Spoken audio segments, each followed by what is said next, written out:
दोस्तों, गुस्सा 99.9% लोग ये कहते हैं कि गुस्सा जो है वो बहुत बुरी चीज़ है और गुस्से जो है गुस्सा करना नहीं चाहिए। लेकिन मैं आपसे कहूँ, गुस्सा जो होती है ना वो 100% सही होती है। हाँ, लेकिन इसका सही उपयोग करना आना चाहिए। आज मैं इस वीडियो में बने रहिए मेरे साथ। मैं आपको कुछ टिप्स बताऊंगी कि अगर गुस्से को सही डायरेक्शन में लिया जाए, सही तरीके से यूज़ किया जाए तो वो हमारे लिए वरदान साबित होती है। हाँ, आपने सही सुना, गुस्से को अगर सही डायरेक्शन में ले जाए और सही यूज़ किए तो ये बहुत फायदे वाली बात होती है। हाय, मैं हूँ Lakshmi Hawaldar, self confidence coach and motivational speaker. खुद अपनी नुकसान कर लेते हैं या किसी और की नुकसान कर देते हैं या किसी बदले की भावना रखते हैं। कभी कभी तो छोटा मोटा जो गुस्से होती है, जो छोटी मोटी तकरार भी होती है हस्बैंड वाइफ में, वो तलाक तक का नौबत आ जाती है। गुस्से इतने खतरनाक चीज़ है, लेकिन मैं आपको इस वीडियो में बताऊंगी कि इसको सही डायरेक्शन में अगर ले लिया जाए तो इससे बहुत बड़ी फायदा होती है। आपको याद है गांधी जी को जब अंग्रेजों ने चलते हुए ट्रेन से रोक करके आधे रास्ते में जब उन्हें उतार दिया था, तब गांधी जी ने एक संकल्प लिया था कि आज तुम लोगों ने मुझे यहाँ से मुझे निकाल दिया है, ट्रेन के डिब्बे में से निकाल दिया है। एक दिन ऐसा आएगा कि मैं तुम्हें इस देश से निकाल दूंगा। गांधी जी का जो संकल्प है, क्या वो संकल्प है? वो उसने उसको मारा था, गाली दिए तो कुछ भी नहीं किया था, बस एक संकल्प मन ही मन में रखा था। वो क्या है, उसने करके भी दिखाया है। अंग्रेजों को ऐसे किया कि उन्होंने खुद हथियार या खुद ऐसे कोई काम नहीं किया, लेकिन शांति से उन्होंने सारी चीज करके अंग्रेजों को देश से निकाल दिया।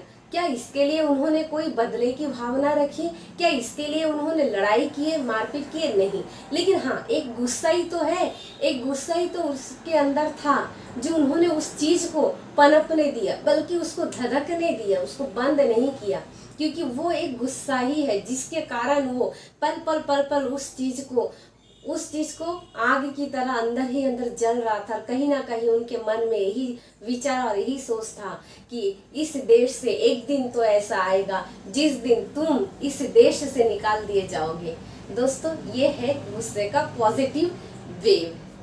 दोस्तों, पॉइंट नंबर 2, गुस्से में जब आप गुस्सा करते हैं तो आप देखिएगा कि आपके अंदर जो एनर्जी होती है ना वो बहुत हाई होती है। इतनी एनर्जी होती है कि उस समय अगर आपको दे दिया जाए कि एक ट्रक उठाना है, ऊंचा करना है, तो शायद आप वो भी कर लेंगे। हाँ, आप वो भी कर लेंगे, क्योंकि वो जो एनर्जी होती है, गुस्से वाली एनर्जी, वो बहुत पावरफुल होती है।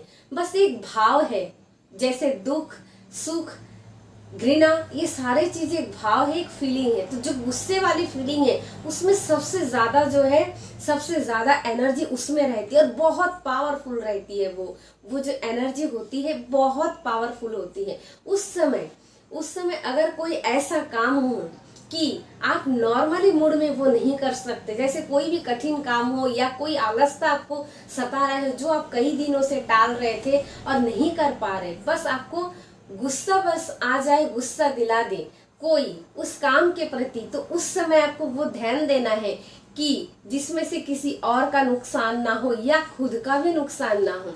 उस समय उस गुस्से की जो एनर्जी है, उस एनर्जी से अगर उस काम को किया जाए तो आप देखेंगे कि कितनी जल्दी और कितनी सहजता से वो काम बहुत ही एकदम स्मूथली वो काम हो जाता है।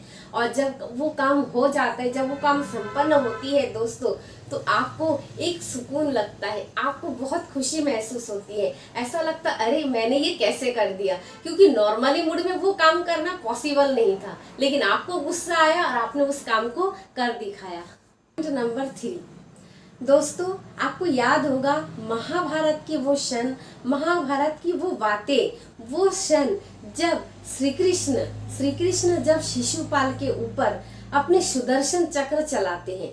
क्योंकि श्री कृष्ण नाराज हो गए थे।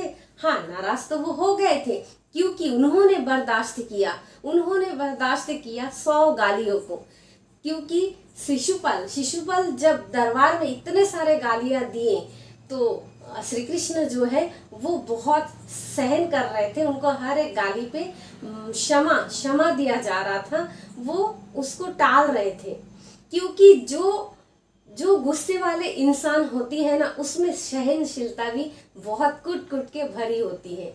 तो दोस्तों, श्री कृष्ण का जो पाठ था उसमें भी वही हुआ कि शिशुपाल को मौका तो दिया गया था कि वो सही रास्ते पे आए, और 100 गालियां भी दे रहे थे, फिर भी श्री कृष्ण जी ने उसको सहन किया कि शायद वो सुधर जाएगा। लेकिन वो तो अपने अहंकार में ही मग्न था। तो जब 100 गालियां उन्होंने सहा और 100 के बाद जब 101 गाली पे आया, तो ऐसा हुआ कि श्री कृष्ण ने उस वक्त वो किया जो एक्चुअली में बहुत पहले ही श्री कृष्ण को करना था।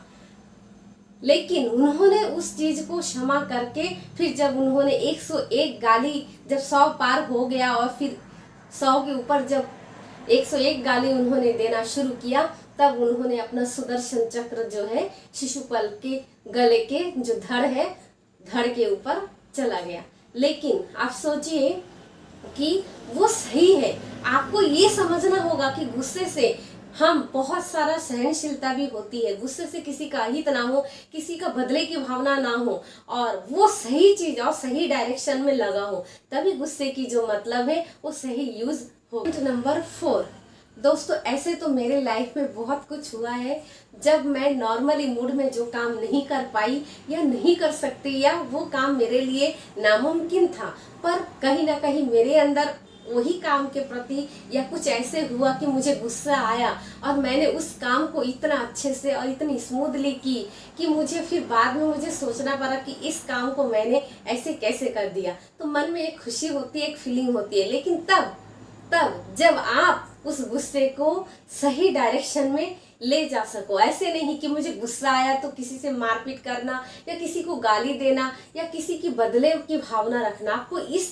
चीज को आपको ध्यान रखना पड़ेगा, विशेषकर कि वो जो गुस्सा है, सबसे पहले तो आपकी फीलिंग की तरफ आपको ध्यान देना पड़ेगा कि जो आप गुस्सा कर रहे हो वो गुस्सा आखिर आपको कैसी महसूस हो रही है। आपको कैसे पता चलेगा कि वो जो फीलिंग है वो कैसा है, उसे भी मैं बताऊंगी कि वो फीलिंग कैसे है। तो ये चौथा टिप्स आप ध्यान रखिएगा कि जब आपको गुस्सा हो तो एनालिसिस कीजिए कि वो गुस्सा है, थोड़ा रुक जाइए और खुद से एक कमरे में जाकर आप थोड़ा सोचिए कि आखिर गुस्सा क्यों आया, वजह क्या है, और इस गुस्से से आप क्या कर सकते हैं। तो उस काम को जो काम आप नहीं कर पा रहे थे, उस काम को उस समय करना बहुत ही जरूरी है, क्योंकि उस समय जो गुस्सा आपके अंदर है, उस एनर्जी से उस बड़ा सा काम भी आपके लिए सरलता से हो जाएगा। दोस्तों, नंबर 5 ये अंतिम और आखिरी टिप्स है। दोस्तों, आपकी फीलिंग ही आपके गुस्से का अच्छा या बुरा साबित होने का प्रमाण है, अच्छा या बुरा होने का प्रमाण है। अगर आपकी गुस्सा आप खुद ही जानेंगे, खुद ही फील कर पाएंगे, क्योंकि दोस्तों ऐसा मैंने पढ़ा कहीं पर कि एक दिन में हमारे दिमाग में 60,000 विचार आते हैं। आप उस सारे विचारों को तो आप कंट्रोल नहीं कर सकते, लेकिन उसमें से जो अच्छा फीलिंग और अच्छी विचार है उसके ऊपर आप काम कर सकते हैं। दोस्तों, अगर आपके अंदर गुस्सा है और आप देख रहे हैं कि जिसके ऊपर या जिस व्यक्ति के प्रति आपको गुस्सा है, आप फटाफट क्या कीजिएगा, लंबी लंबी सांसें लीजिए, डीप ब्रीथिंग कीजिए।